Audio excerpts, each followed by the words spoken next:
మాది కెల్లంపూడి గ్రామం అండి. నా పేరు మాధవతి వెంకటరామన్ అండి.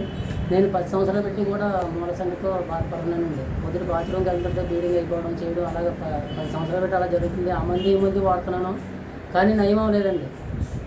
మేము ఉండే ఏరియాలో మా కాలనీలో నలుగురు చేయించుకొని ఇలాగ ఏడాసరాన్ని డాక్టర్ గారు ధనవంతరి క్లినిక్ ఆపరేషన్ లేకుండా నయం చేస్తున్నారు, డాక్టర్ గారు బాగా చూస్తున్నారు అని చెప్పి అన్నారండి.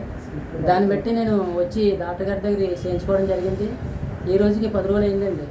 ఈ 10 రోజులకి కూడా కొద్దిగా నొప్పి తగ్గి బాగా నయమైందండి. ఈ వ్యాధి బాగా చేస్తున్నారు డాక్టర్ గారు, ఆపరేషన్ లేకుండా తక్కువ ఫీజు తీసుకుంటున్నారు. కాకినాడలో వల్ల మనకి ఇబ్బంది కలుగుతుందని చెప్పి ఇక్కడికి మేము వచ్చి రావడం జరిగిందండి. కాకినాడ వెళ్ళినా సరే 2-3 రోజులు హాస్పిటల్లో ఉండాలి. వాళ్ళు కూడా డాక్టర్లు కేసులు పూర్తయ్యేదాకా కూడా చేస్తలేదండి. 10-15 కేసులు అయ్యే వరకు కూడా. అలాగా ఈ డాక్టర్ గారు ఆపరేషన్ లేకుండా చాలా చక్కగా చేశారండి. నేను ఇప్పుడు కొద్దిగా కోలుకొని ఆరోగ్యంగా ఉన్నానండి.